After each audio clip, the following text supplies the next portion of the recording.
Well, welcome everybody to another episode of the New Ground Life and Leadership Podcast, here to help you thrive as a follower of Jesus wherever you are and in whatever you're going through. Today, I'm talking with Phil Mash. Hi. Hi, Phil, who is part of Community Church Putney, where he's been a member for 17 years. He's a freelance cameraman and has been, over the years, traveled around the world, worked on several well-known TV shows, including House Hunters International, Location, and more recently, SAS Who Dares Wins, which I'm looking forward to talking about. and Teletubbies, don't forget Teletubbies. Yeah, I'm about to put that, as well as having a claim to fame of working his first job in the entertainment industry. Was it one of the first recordings of Teletubbies in 1997? Is that right? In 96, yeah, I was on 96. the first series. I was only changing batteries as a little young upstart, but you know. There you go. We're going to put a link to the photo of Phil that went viral recently in the description to today's episode, so people can check out that photo and see a younger version of yourself. Not that you're looking old, Phil. I must say. I'm looking older. Well, today we're going to be talking about the challenge of following Jesus in the entertainment industry. We're going to be talking about working through failure, the pressure that the industry and freelance camera work can put on relationships when you're traveling around so much. And Phil, with your permission, we're going to be discussing perhaps the traumatic and painful subject and the journey of grief that you and your wife walked through when in 2011 she gave birth to a stillborn daughter. Yeah. Phil, it is a pleasure to see you today. Welcome to the podcast. Well, thanks for having me. It's nice to be here. Why don't you talk to us a bit about how you got into being a freelance cameraman and what your life looks like these days? How I got into it? Well, so I did after school. I went to university because I didn't know really what I wanted to do. So that's what everyone else seemed to be doing. And I had a year off, went traveling and took lots of photos. And then halfway through my management science degree, I realized that I didn't really want to be a manager and I wasn't really cut out to be a manager. So I started asking God, like, well, what shall I do? I was a Christian. I had a big kind of I can't think, recommitment to the Lord just before I went to university on a Cypher Pathfinder venture. I don't know if you remember those, they're Church of England society thing. And so I was asking God, and in my head over here on one side was what I really wanted to do. I really wanted to make films and get creative. And then over here on the other end of the scale was what God wanted me to do. And I had to be obedient to God. And it took me ages to realize that both of those things are probably on the same side of the spectrum, or the sliding scale, whatever. So I thought I'd investigate into this photography thing. And then it was God spoke to me through a sociology textbook. So we were studying mass media. And there's a line in that textbook that said that, sorry, hang on, I just need to, there was a line in that textbook that said 100 years ago, societal norms were decided by the church. And that role today has been taken on by the mass media. I thought that was fascinating. Like, goodness me, that's absolutely, isn't that the truth? What we deem acceptable, what we see as acceptable behavior is these days, that role has fallen to the media rather than to church. And I thought, wouldn't it be good to reverse that, get that back to church? And I thought, well, I don't know if that's a good thing, a powerful church, corrupt church, and Catholic history, all that kind of stuff. So I thought, well, the next step on in that argument is to get as many Christians as possible into the media. And that really spoke to me, and I got the bit between my teeth, and I started applying to film school, and at the same time a job opportunity came up with this very small charity called the Worldwide Message Tribe back in 1996, and Andy Hawthorne and Mark Pennells were jumping around on stage in schools sharing the gospel, and they needed someone to make videos for them. So I worked for them, and for it was also a multimedia company as well called Charisma up in Manchester. So I worked for them for a year, And of course, now, by the way, just a little aside, that's what you call the message today, the message trust, which are multinational. Andy Hawthorne, amazing guy. So I was very, very blessed and lucky to be a part of that for a year back in the late 90s. And then you were the original jumping in the house of God. Yeah, I did the original video. There you go. Oh wow. Yeah, the one that surely that's a claim to fame bigger than the Teletubbies one. Yeah, I did lots of their videos. I really enjoyed that year actually, and I didn't. It's fascinating. So the way that I learn is by doing. I'm not very good at learning by reading or watching. So I just had to do it, and oh well, God knew that was the best way for me to learn, and so I learned such a lot in that year. It was amazing, really, and trusting in Him as well. I didn't have any money. I kind of said, well, let's say yes to the job, and then if it's right, then the money will come in, and it did. Yeah, gap years like that God does tend to use them quite a lot to shape people's characters and futures. You take a year to kind of pursue God's plans for your life, and often He speaks and does things in your character. I'm a big believer in that, running the Impact training course. So what happened during that year that led on to the rest of your life? So during that year, I met a film producer who worked at Shepperton Studios, and she said I should come down and visit and just have a look around. Yeah, great, fantastic. Keep that, that contact. So I went down to visit Maria Slough, and unbeknown to me, I kind of turned up. And she went, "Oh well, we had a look around the 101 Dalmatians set, and it was all quite fun." And then she said, "But I don't know anything about cameras, so I've got you a chat with this guy who runs a camera company," and it kind of turned into an interview without me even realizing, and he offered me a job. Wow. Which is amazing given how many people wanted jobs. So I went to work for there. So I said to him, I've got to finish my year in Manchester with the tribe, but after that I'll come and get a job with you. And it was still there when I got back. And I worked for them. It's like doing an apprenticeship, I guess, for 2 years. So I was given a camera kit. So I had lighting and camera and sound, and there were 8 units in this big lockup, and all the camera assistants were in charge of 1 unit and 1 van, which I crashed a couple of times. You crashed the van? Yeah, unfortunately. Is this one of your first experiences of failure that we're going to talk about? So many experiences of failure. Yeah. I think I'm by no means done much recording, but I know from lockdown the amount of things that can go wrong. Batteries that need to be recorded. Oh my gosh! Do you know? I used to have anxiety dreams about forgetting things. So the big thing about when you're starting out on that job is that you're given that kit list, and you had to pack the van. It was your responsibility. I'd never had that before. I was so green and a little bit rubbish, age 23, something like that. And I'd forget things all the time.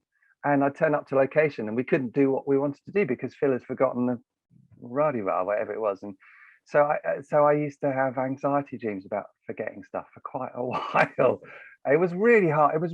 I remember going to my local church, and it was like, anyone wants prayer, come up. And I was so in a state because this job just wasn't going well, and I was telling them, this lovely old lady, what was going on. She said, well, do you think maybe you shouldn't be doing that job? Maybe God doesn't want you to do the job. And I remember saying, no, it's hard, but it doesn't mean it's the wrong thing to do. It just means it's really hard, and I'm not very good at it, but I want to get better. And it was an interesting kind of moment where you have to knuckle down, and I had ultimate faith, youthful exuberance in my artistic ability, but I was rubbish at organization and at making sure everything was there, and the technical things that you have to learn in order to make those artistic things happen. And God knew that, so He put me in a situation where I had to just get down and do the work.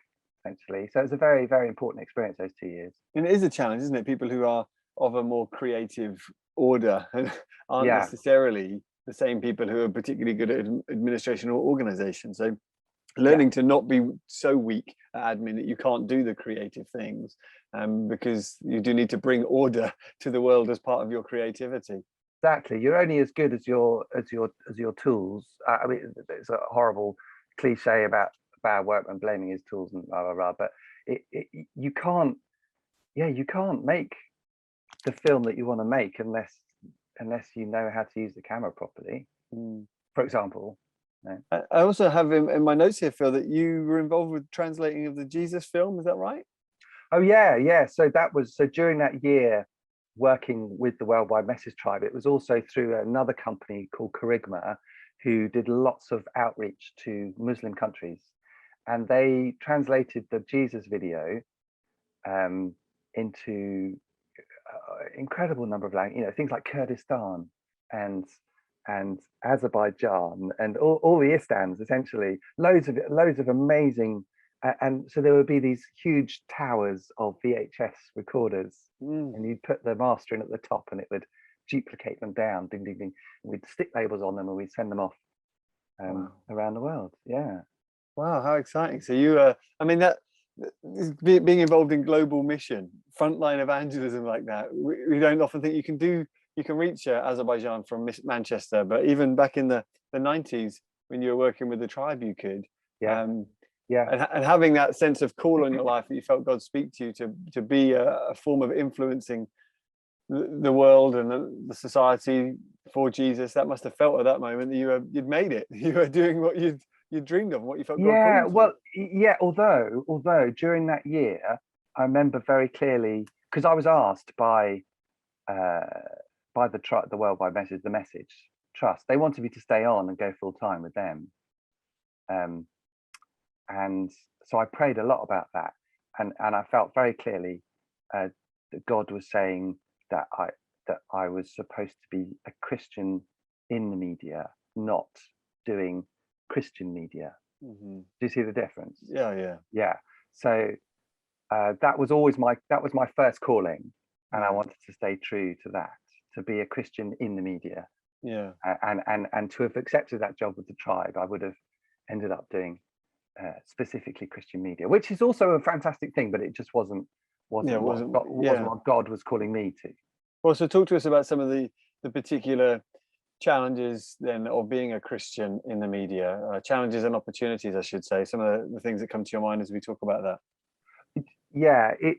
Do you know, I was talking with someone the other day, probably because of the subject matter of the most recent Newground Academy Saturday. But you know, being a Christian in the media, it's a bit like coming out, as a gay person would say, when you strike up the courage to tell someone that you're gay, that you're worried about that reaction. It's a bit like that as a Christian sometimes, and not exclusively in the media at all, of course, but lots of people have prejudices when they hear that you're a Christian, and it's hard to tell people you're a Christian. You have to kind of do it early, or the longer you leave it, the more kind of knotted up inside you get about saying it. But it tends to come out of the classic "what did you do at the weekend" conversation, and you say, "Oh yeah, I had a good weekend. Yeah, I was playing drums at church this Sunday, and we've got a band, and that's kind of fun." And that'll stop them, oh, that's interesting. Tell me more about that.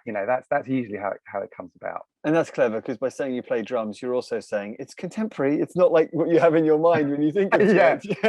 Yeah, exactly. We're not exactly. It's the kind of church. You're telling a little bit about the kind of church you're in, exactly.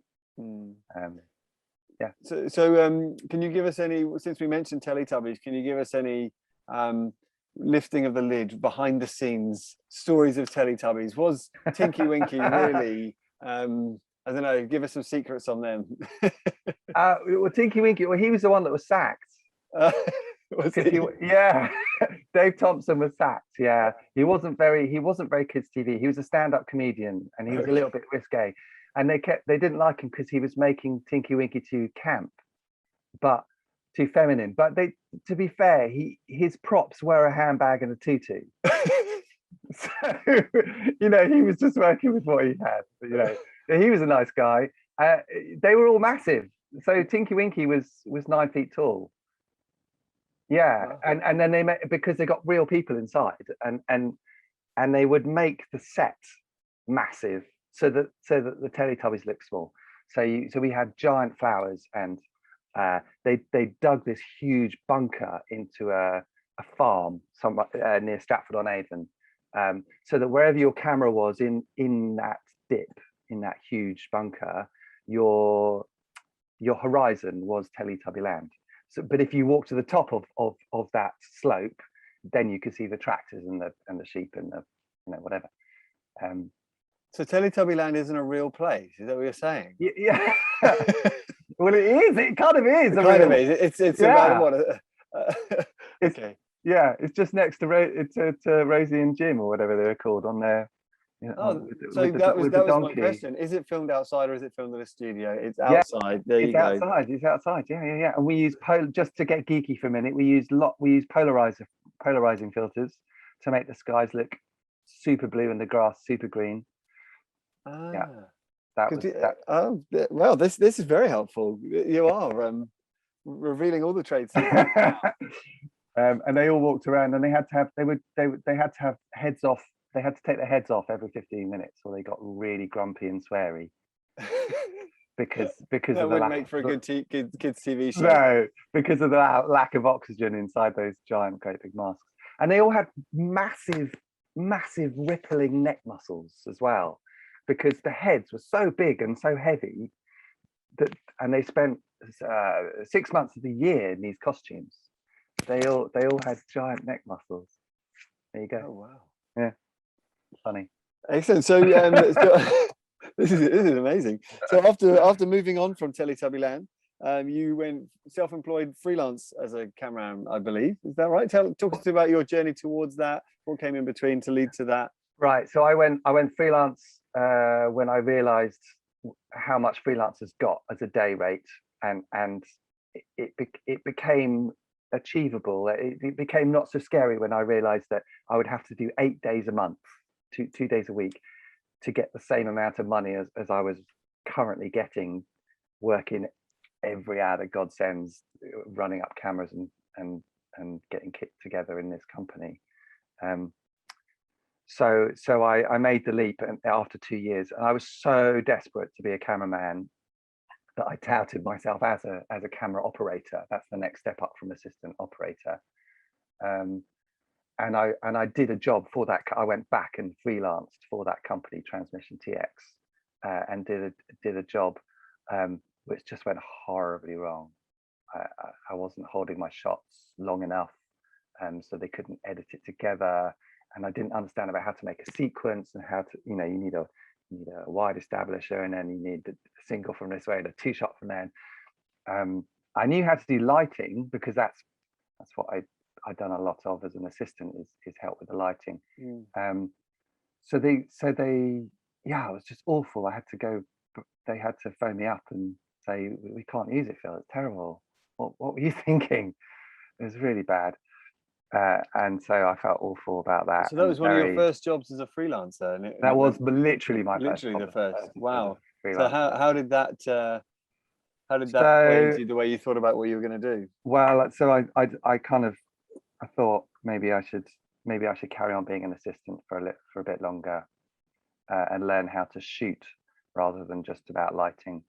Lighting's still my favorite thing to do, but I had to learn how to shoot. So I went back to assisting for other companies as well as Transmission TX,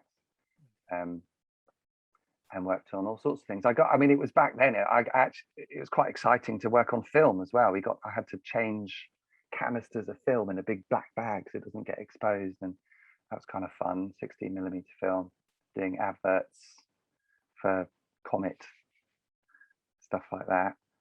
And so I did, and then I made it more gradual. So then after that, there were a few opportunities. I worked on a show called Pet Rescue. Don't know if you remember that. It's quite a while ago now. daytime TV. So one day I'd be getting a really high rate, monetary rate, for being a focus puller on a commercial, and then the next day I'd be being a camera operator, which is a better, higher up the ladder, but on a really low rate because it was for daytime TV show. So I would mix them up like that, and slowly kind of made a more of a gradual transition to being a cameraman. So you mentioned pet rescue and adverts and working on film. You've obviously been on quite a lot of different shows.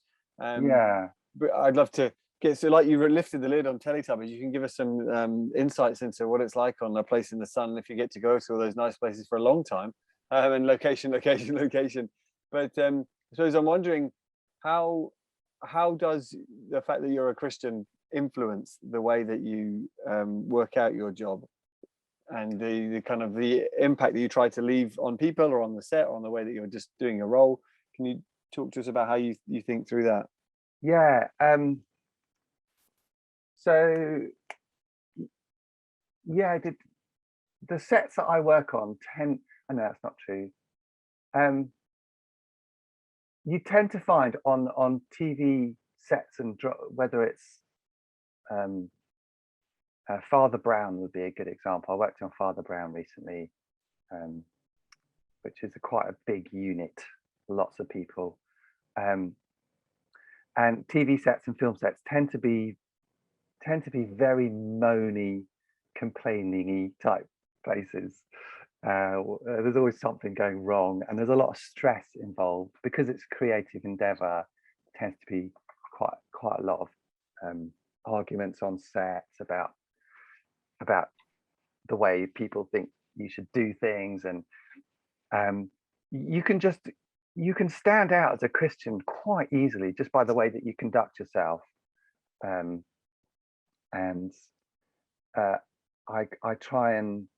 try and be this little island of calm, I guess, in a world of stress and worry, and that takes. I think that's probably due to lots of years of experience now, being able to do that. You have to, you do your job, and you're also calm and collected, and you can be the person that people turn to when they're a bit stressed. But I don't know where I'm going with this really. You just have to be yourself really, and if you're spending time with Jesus, and doing a quiet time, people will notice it without even realizing it. Why is he always so calm, or why is she always so, not upset about what's going on?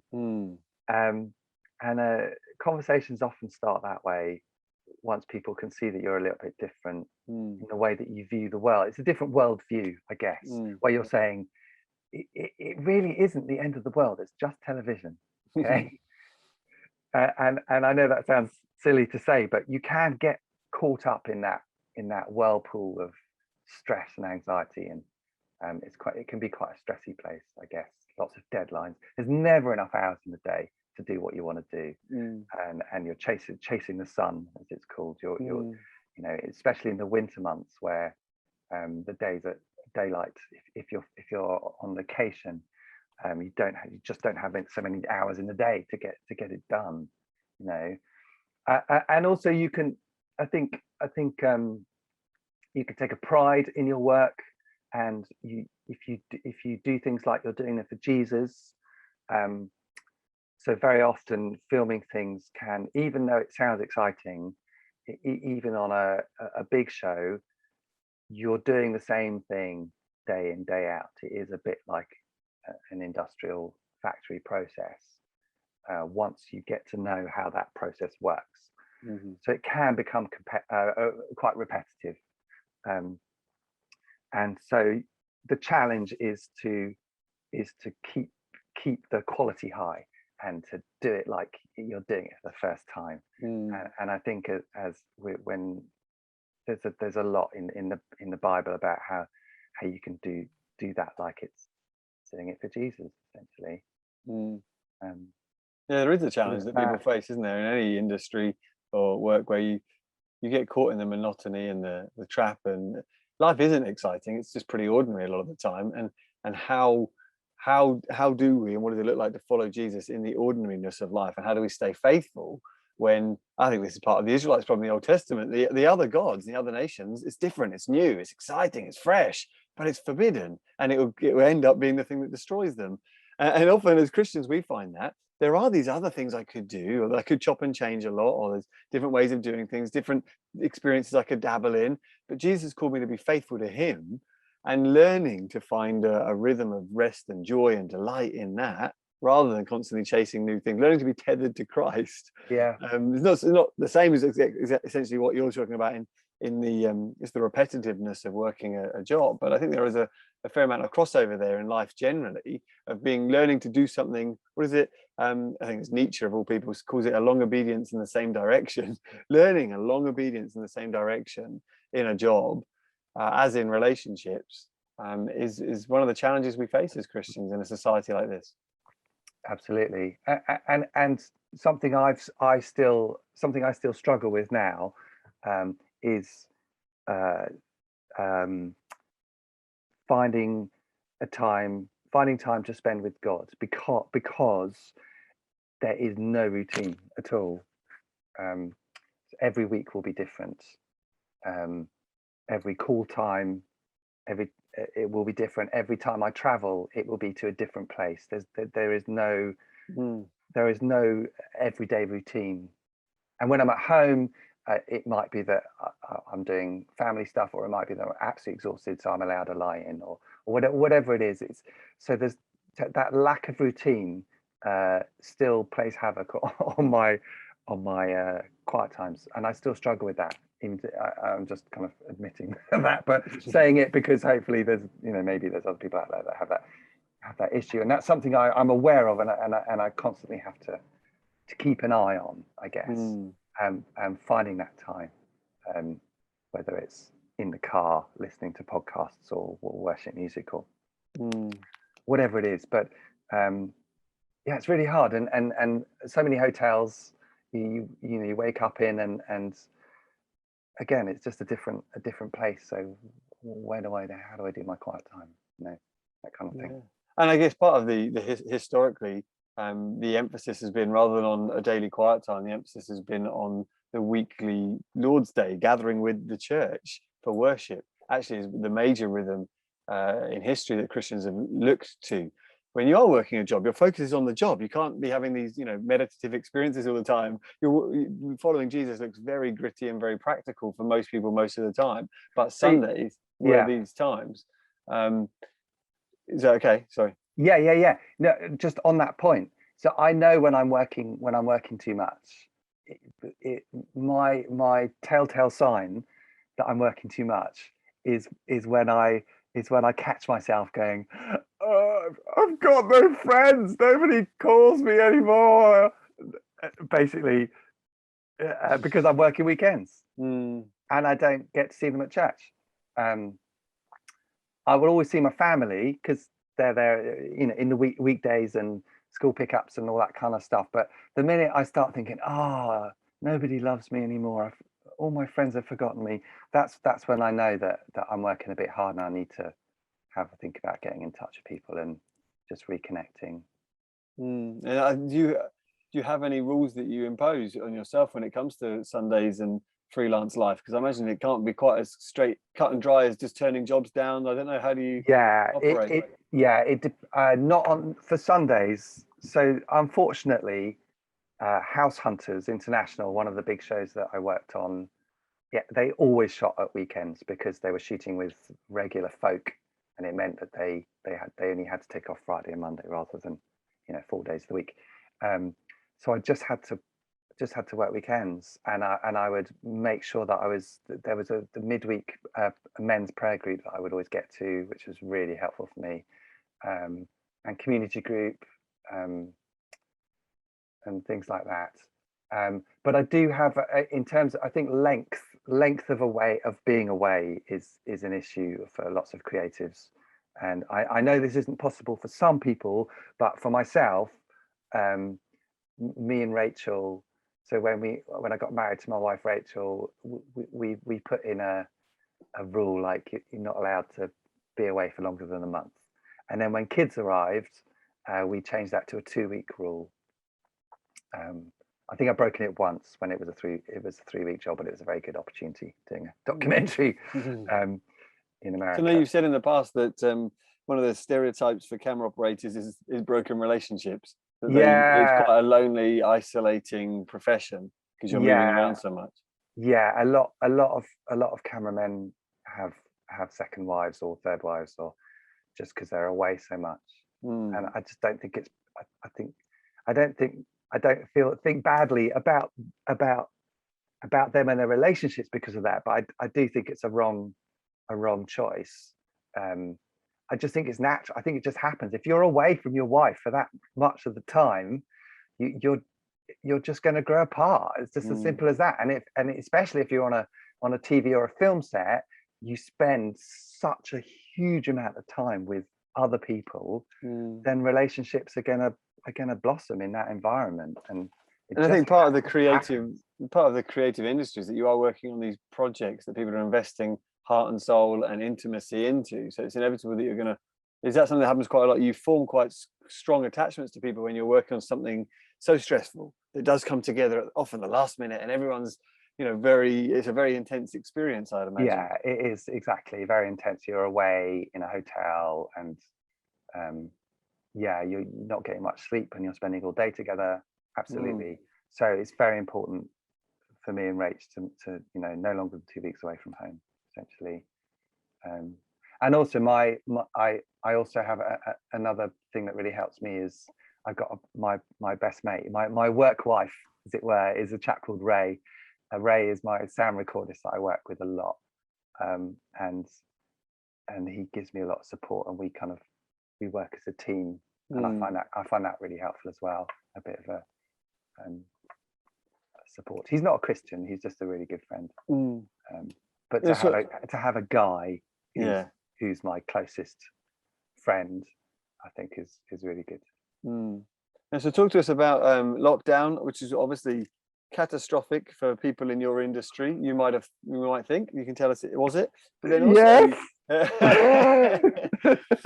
how did you survive that time? But then also what are some of your reflections on the church's response during lockdown? Not necessarily just your church, but the use and embrace of video technology.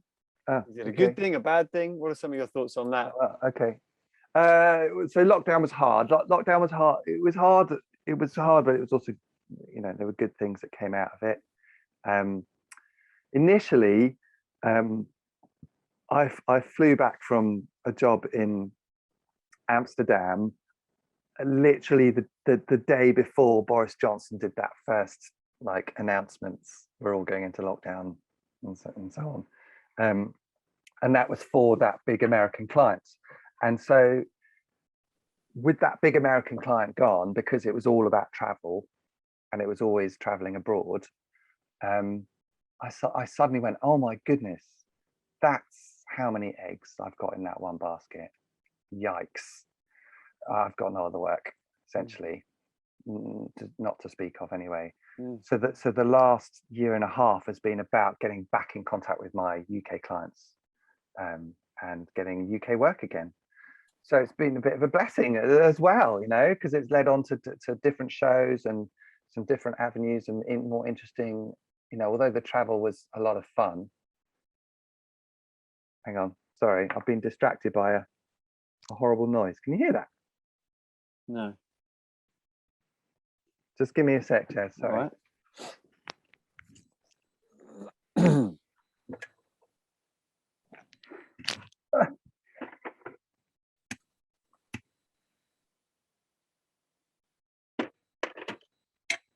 Can't concentrate with that. Okay. There we go. I was just being very distracted by He's back. A hive. I'm sure you can edit that out, right? Yeah. So yes. So it gave me a chance to get in contact with all my other UK clients. But that initial lockdown where no one had any work was very hard. So I'm a limited company, and so I didn't get any tax relief. Sorry, any help from the government at all. It was called the forgotten 3 million. So there's 3 million very, very small businesses in the UK who have to be limited companies because their clients don't want to deal with tax issues. But as a result, it means that what you do is you pay yourself in dividends and give yourself a very low salary. And anyway, it just meant that I didn't get any help at all. So that was really hard. However, we had some amazing gifts from people at church who knew the situation that we were in, and some anonymous, literally anonymous envelopes through the door with cash. Wow. It was amazing, really. And I miraculously opened a letter from an old savings, a bank that I had, and it said, if you don't contact us, we're just going to shut this account down. So I thought, oh, I might as well just phone them up and see what is it. And I said, yeah, I don't use this account anymore. I used to use it to keep my tax money in for the end of the year, but just to do, what is it, like £4.50 in there? What's in there? And then she told me how much money was in there, and I don't know if I should. Wow, was it £11,000? Wow! And what a blessing! Praise God! And part of me was like, "Oh, Phil, you idiot! What were you thinking? Why did you not know about this?" And I worked out why it had happened. And the other half of me was going, well, praise God that it happened. Yeah, at just that time as well. At just that time, I know the timing was unbelievable. Yeah. It was no way it could have been anything other than a praise God moment. Yeah, wow. Amazing. And so that must have taken a lot of the fear and the pressure and stress and anxiety out of the situation. But yeah, it must be a terrifying experience for so many people, where you'd built a livelihood over many years, and then to suddenly have someone just turn the switch off, then you can't do anything about it. It'd be very horrible, particularly for some people, and well, all of us to some extent, whose identity, sense of value, worth is invested in what we do and what we produce in the world, to then suddenly have that taken away. How did you process that internally in your well, identity? it may be, that's a good question. I did realize how invested I am in being a cameraman. I mean, the fact that you put man on the end of camera tells you what that word means, but it did also make me reassess how important money was to me as well, and making sure my family were comfortable and looking to money for my security rather than to God.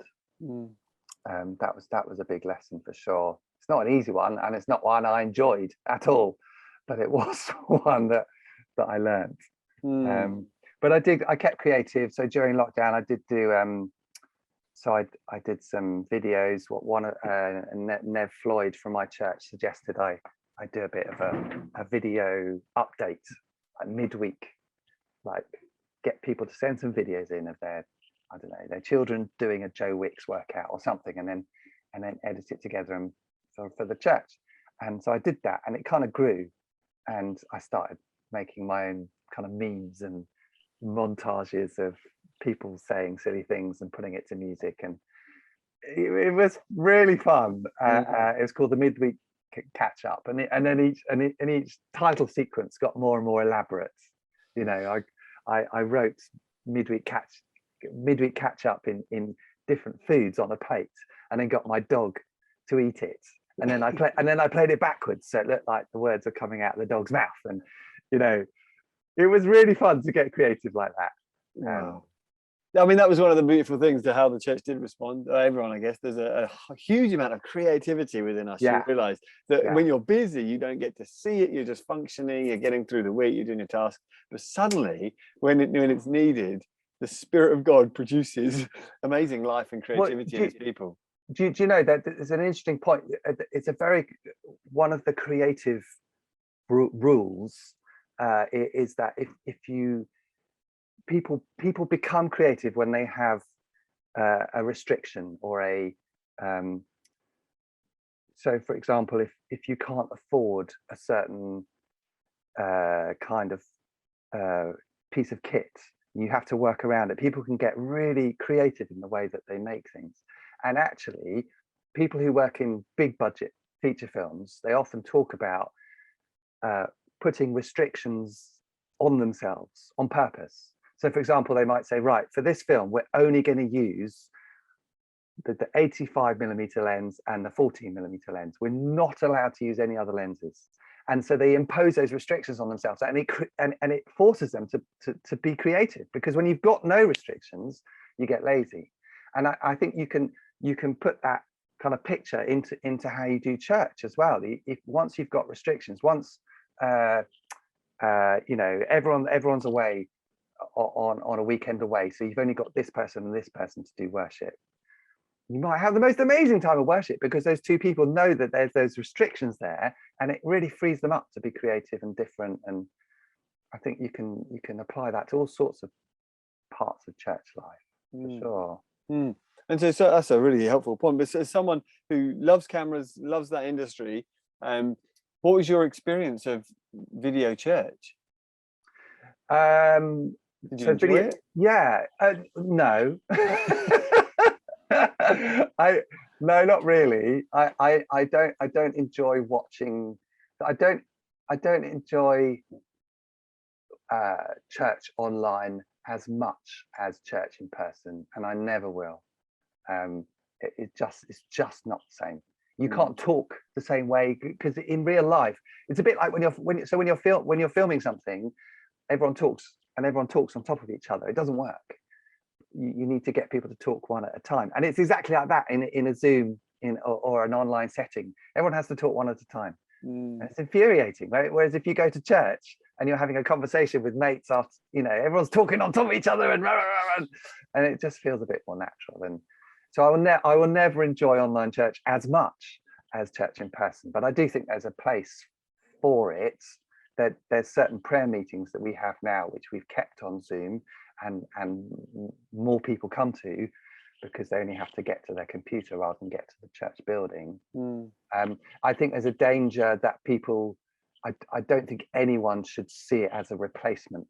If anyone's thinking, great, I don't have to go to a church building ever again, my pastoral warning signs would come up. I don't think that's healthy. I think it should be an added extra.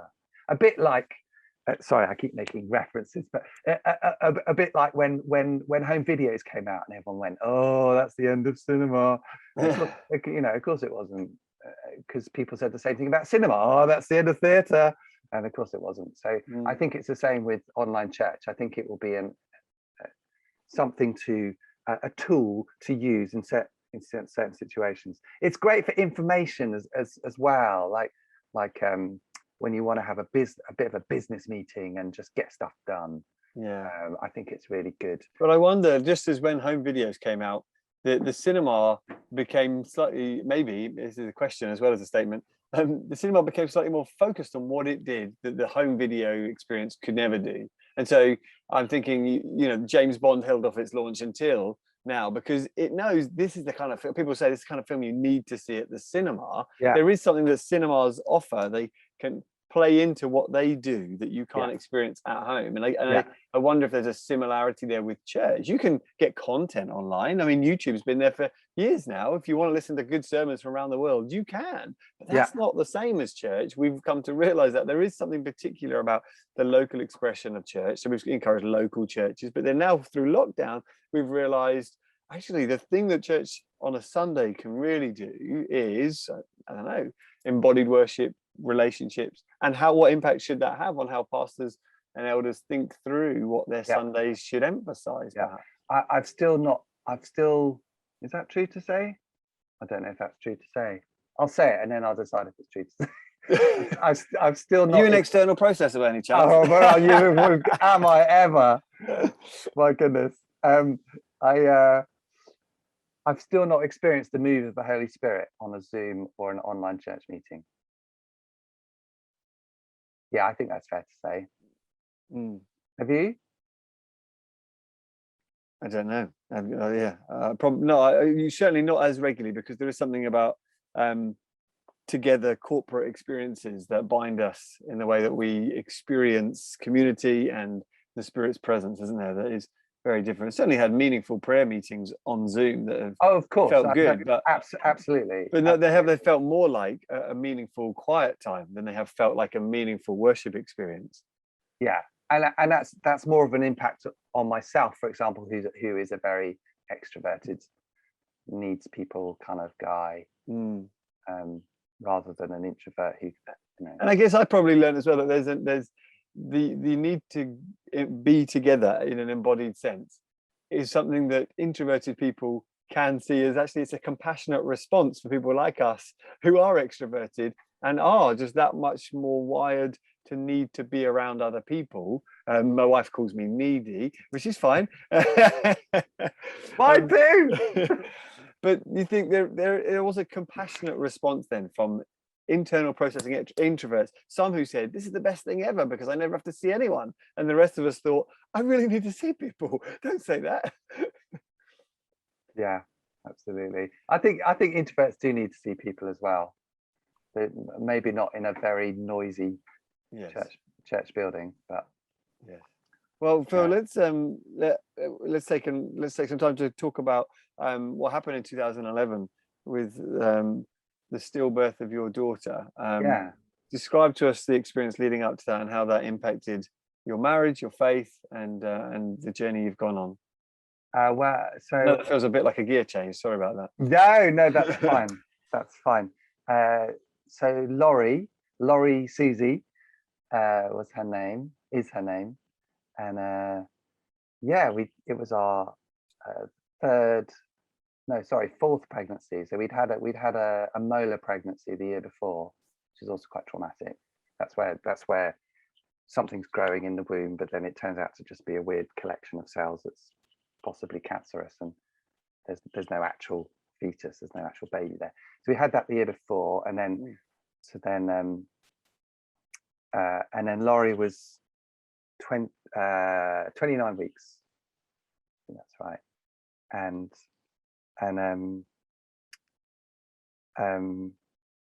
it was, I'm just remembering it now, taking me by surprise. Not your question. I mean, my memory's like, I haven't thought about this for a little while.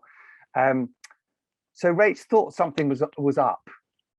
She something didn't feel right, and we went to the doctor, and they put us on one of those ticker tape scan things, and everything seemed to be fine. Stay on that for an hour, so they sent us home, and then and it was New Year's Eve when this was all happening, and then New Year's Day, Rach was like having a bath because that usually got the baby moving around, and she just couldn't feel any movement, so she was kind of a bit worried. And so I was like, just get down to the hospital. It's just gonna, if it's gonna put your mind at rest, just go and have another scan, and I'll look after the kids. So we got two older sons, and then she called me from the hospital to say that Laurie had died. Well, she wasn't called Laurie at that point, but that the baby had died. It's very weird, very surreal. So Rachel's parents lived quite close. So Hillary came over and she dropped me at the hospital and took our two boys back to their house. And I went in to see Rach with this. She was still pregnant, but the baby was dead. And I couldn't help myself praying. First thing, dear Lord Jesus, please, I don't know, what do I pray? But bring this baby back to life. I don't know if I had faith for that, but that was on my heart, so I just prayed that anyway. So then they gave Rachel a special drug to induce labor. So we went home, bizarrely, it's funny how you remember these things. Bizarrely, we'd put on a slow cooked casserole. So we got home, we ate the casserole, and then Rach started having contractions. So we went back to the hospital to have the baby. So she arrived on New Year's Day 2011, sometime in the evening. It was very weird. It was a very silent birth. So when you give birth to a baby that's died, there's no noise. That was quite a shock. And her jaw would hang open, which was quite traumatic. Yeah, that was kind of weird. But she just looked like a perfect little baby. She had some bruising on one side of her face. Yeah.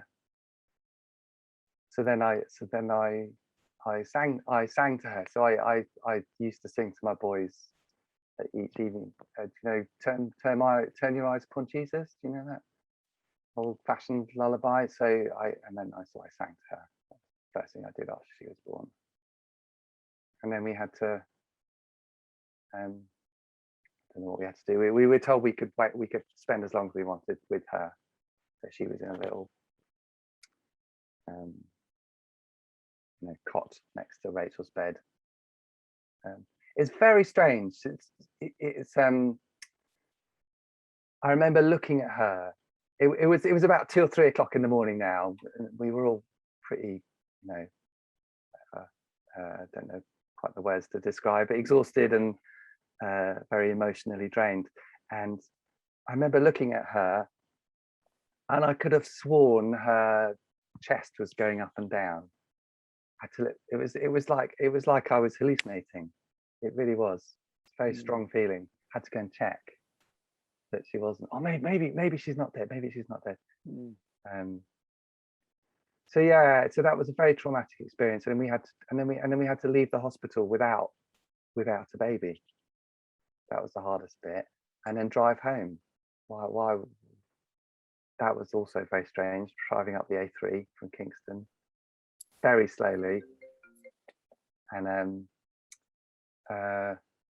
it was very odd. And then our world kind of started to collapse, basically. Yeah, you kind of don't really cope very well when something like that happens. I had a lot of anger. I used to punch inanimate objects quite a lot and hurt my fists. And our eldest got very anxious about being left in nursery. That kind of separation anxiety, because just in case we didn't come back, or maybe mom and dad could die. That sudden realization that death is a real thing. So we both really suffered quite badly.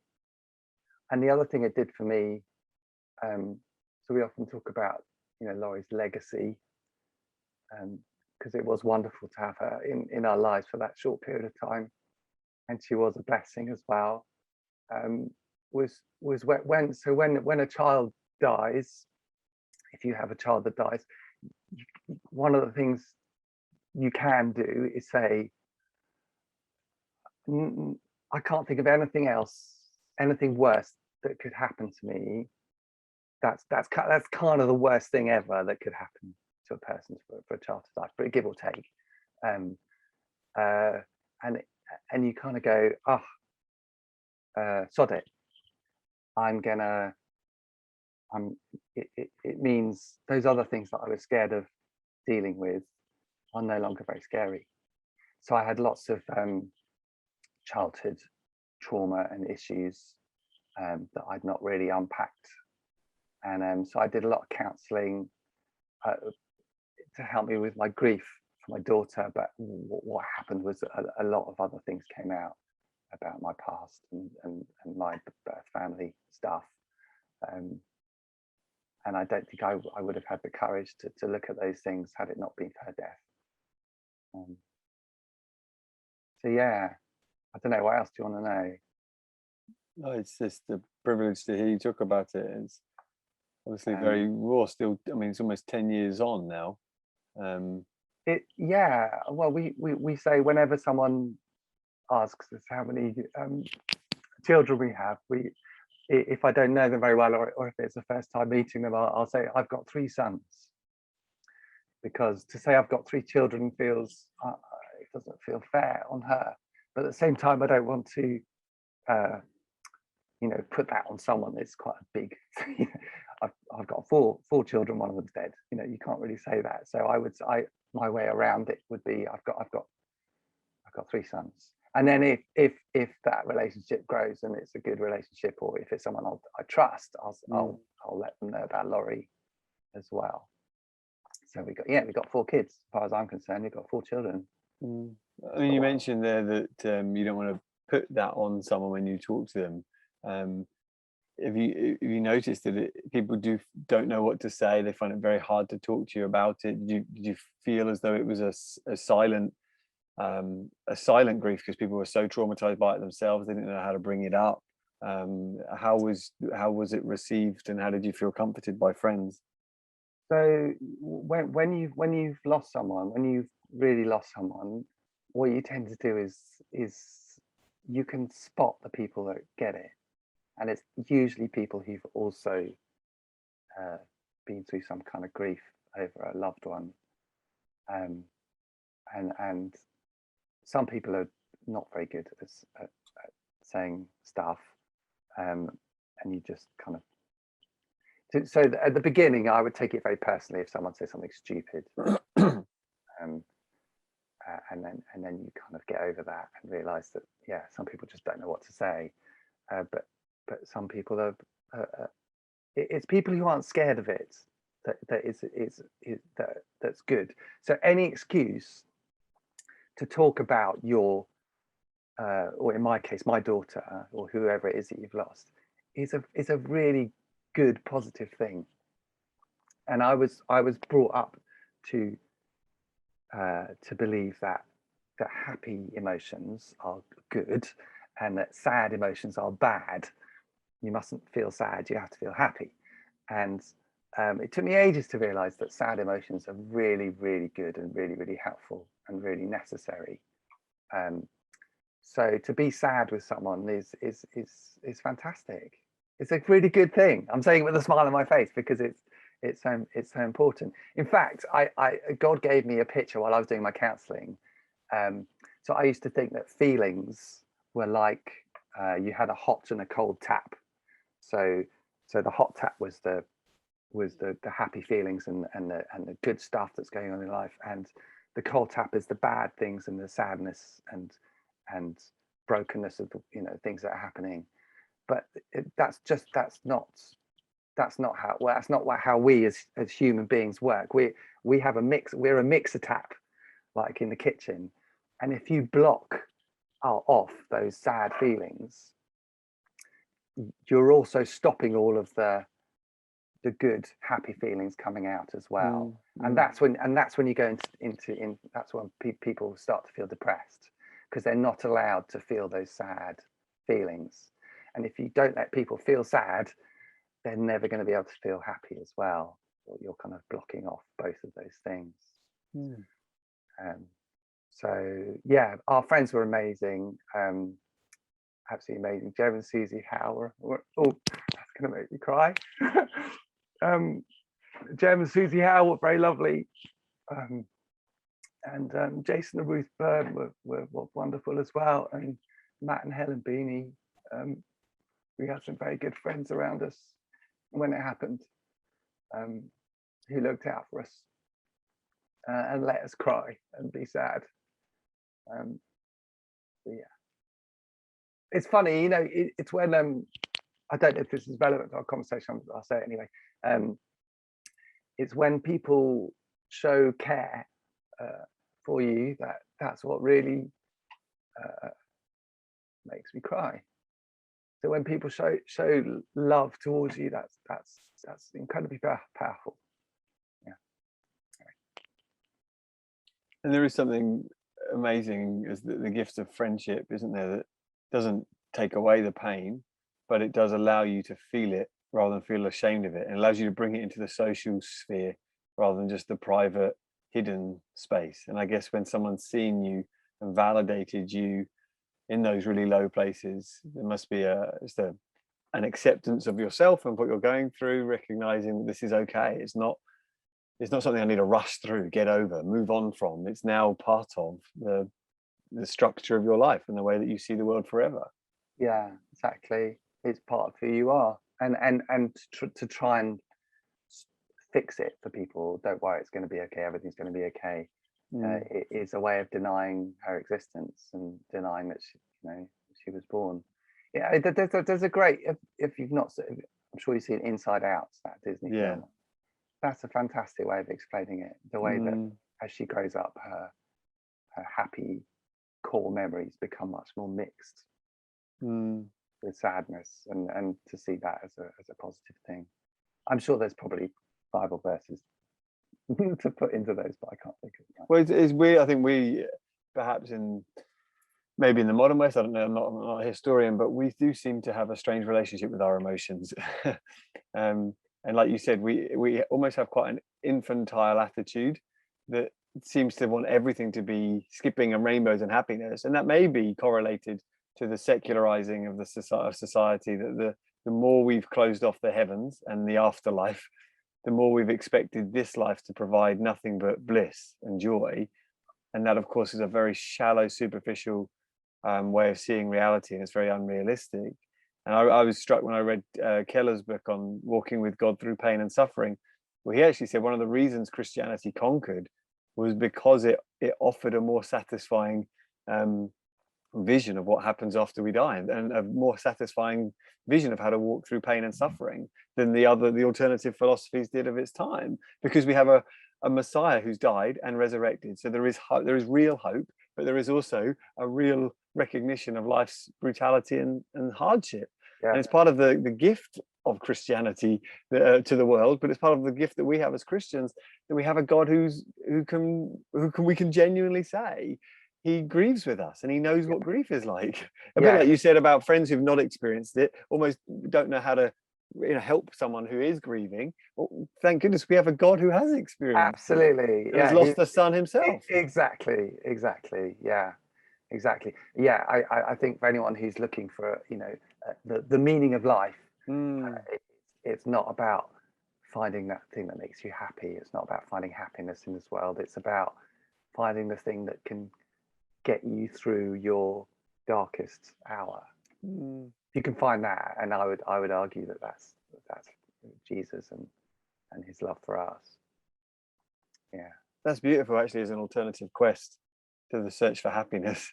Essentially, the search for the most robust source of comfort and strength in the midst of a life that is very turbulent. And you're right, as Christians, we would say that is Christ, and he is an ever-present help in times of trouble, and he is with us as we walk through the valley of the shadow of death, and he does somehow prepare a table for us in the midst of conflict and don't get me wrong, there were moments when I was thinking the last thing I want right now is God helping me. Okay, can you just go away because you let my daughter die?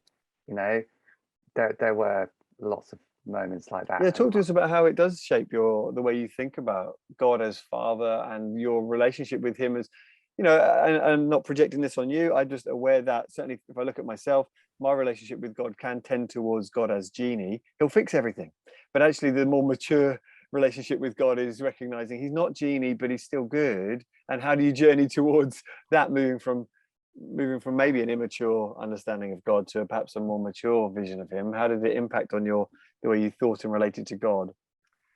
Do you want the long answer or the short? I'll give you the shortest answer I've got is I don't know why he let Laurie die, and I don't understand why he did, and I'm going to ask him about that when I get there. But despite that, I'm going to trust him. That's my short answer. The longer one involving, the fallenness of this world, and the fact that in his wisdom, God didn't you know, some babies do catch very rare illnesses, like Laurie in the womb, and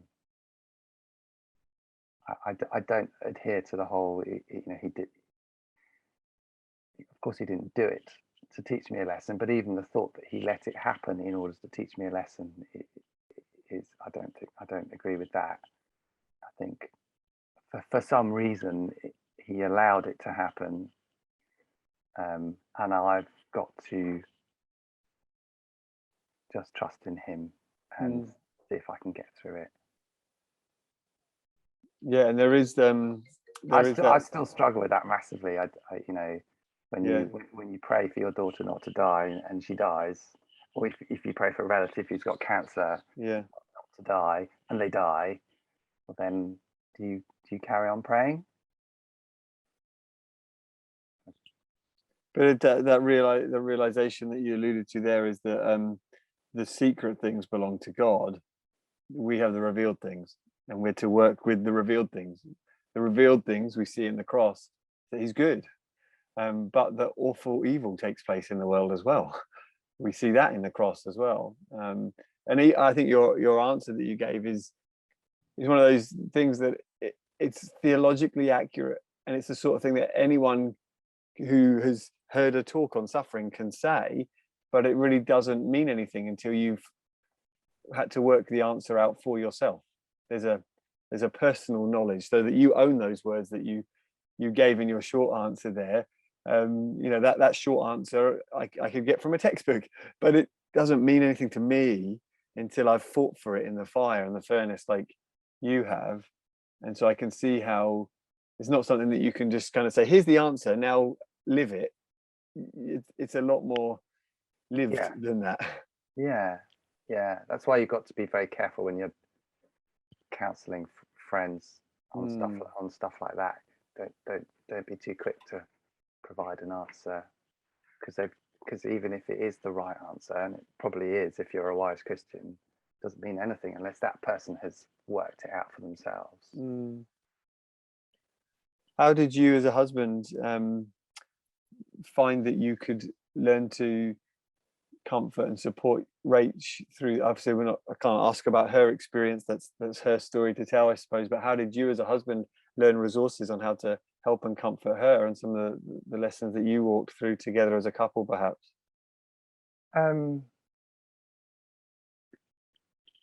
Grief is it's a very selfish emotion. You just concentrate on yourself. So we kind of did a lot of grieving separately, which sounds odd, but that's what worked for us, and possibly, I don't know if there's no right or wrong when it comes to losing a daughter. You kind of, you know, do what's right for you, I think, to a certain extent. But what we found was that what was frustrating, I guess, was we would compensate for each other. So if I could see that Rach was having a really bad day, I would just put it to one side and be the one to look after the kids.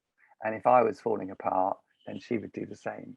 So that the hardest thing was that we were never on the same level. One of us was massively down, and so the other one had to look after the kids and crack on. So it's very rare that we had moments where we were grieving together or having a light day, with the exception of there were a few times quite early on when we both felt really, really fine, and we suddenly went, so I genuinely remember this 2 or 3 times. Someone must be praying for us, because do you feel I feel really light, I feel like everything's going to be okay. She's like, yeah, I feel that too. So that happened a few times. That was interesting. And obviously the process was much harder for Rachel, being the one who was carrying our daughter, and had to be inside her body for that length of time.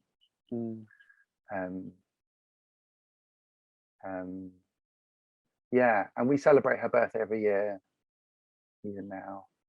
And that got easier. The first year was we were both, crying messes on the floor, letting off balloons with messages written, helium balloons up into the sky. That was nice. And we've got a tree. There's a tree in Richmond Park where her ashes are scattered. Not one of the big oak trees. We didn't think that was appropriate. One of the smaller ones, up near Penn Ponds. Wow. That we go and visit sometimes. We go and leave her gifts there sometimes. We often do stone painting with the kids, and then we'll go and hide the stones up in the tree or something. Wow. We make little birds. So she's what's going to make me cry again. She was our little bird. That was what we used to call her. Partly because of that Bible verse about not one sparrow falling to the ground without your Heavenly Father knowing about it. So we made these little cutout birds and go and hang them in the tree. That's a nice thing to do as well. Yeah, but I still miss her. No. Yeah. That's Laurie. Thanks, Phil. Thank you so much. No, you're welcome. It's nice to talk about her. It's odd, even when they had to do an autopsy to find out how she died, because they weren't sure if the infection got in after the waters had broken or whether the infection caused the waters to break. Anyway, so we had to go in and they had this report about her, and it had all the kind of just biological facts, like this is how much her liver weighed, and this is, and I was poring over this document because it was all we had about her, really. It's very odd that you can, when you've got nothing, you kind of grab onto the things that you do have. Never has scientific information felt so personal exactly. and it was intimate. odd. Yeah, it was odd. Very strange. Yeah. So there you go. Yeah.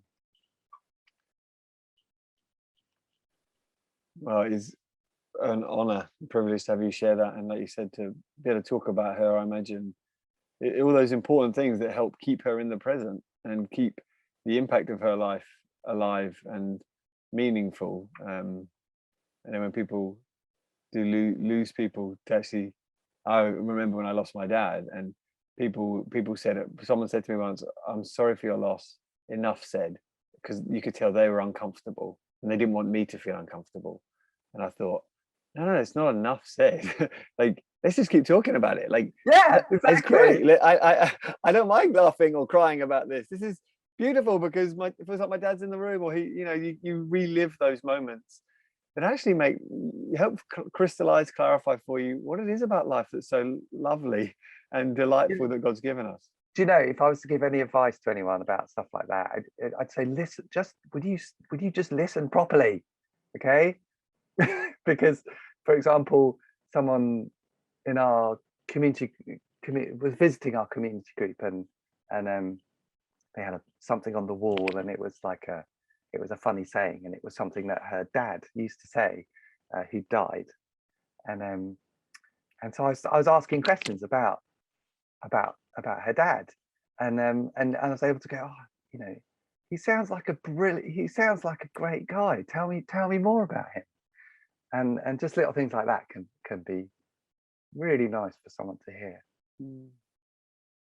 Tell me some stories. Tell me a story about your dad, Jez. My dad? Yeah. I have his cricket bat on the wall here. I just recently hung it on my shed.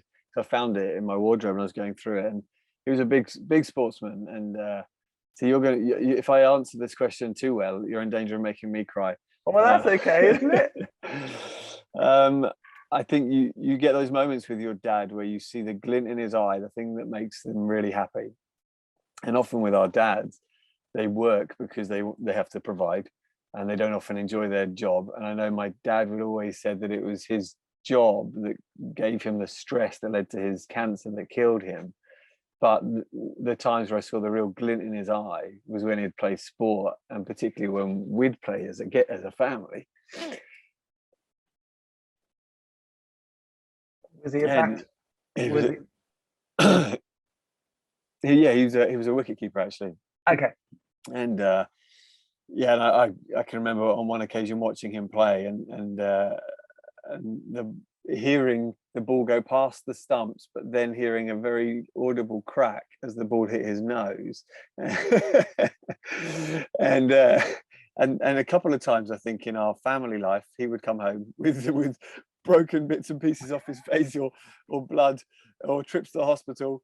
And yeah, he loved his cricket, and I feel slightly ashamed that I'm not a big cricket fan. But I've given myself permission in recent years to go, I don't think I'm a big cricket fan. I think that's okay. I think I like cricket because it connects me with my dad, and we grew up a lot watching him play. But yeah, the thing that you love is remembering those times where you'd play catch with your dad, or they'd throw the ball, and he taught me to bowl and taught me to bat, and well, you know, those things are beautiful memories where you're just remembering the stuff you did together that brought you joy and delight. And I think it's shaped the way that I live my life. I don't think I'm in danger of neglecting my family, because I realize it's this. But actually, I think as a Christian, my legacy, as how well I can mirror the Heavenly Father, is going to be my legacy that I leave for my kids. So I want to do that well. But yeah, it certainly left that big impact on me. Thanks for asking about him. Oh, you're so welcome. He sounds like a great guy. You've rehearsed that line before. I don't believe you. Anyway, he was. Phil, we're going to have to draw our time together to a close. It's been a really, feels like a very sacred thing to be able to talk to you about Laurie. Thank you for sharing, and for, I mean, our times discussing life as a camera operator seem like a distant memory, but we've come a long way. That's a good conversation when you can't remember where it started. Some really valuable insights as well for people who are looking to manage that work-life balance, and perhaps this is a healthy place to leave it as we talk about the most meaningful and important things in life. To do with trusting God. It is to do with providing for our families and working a job or a career, if we're lucky, that satisfies us.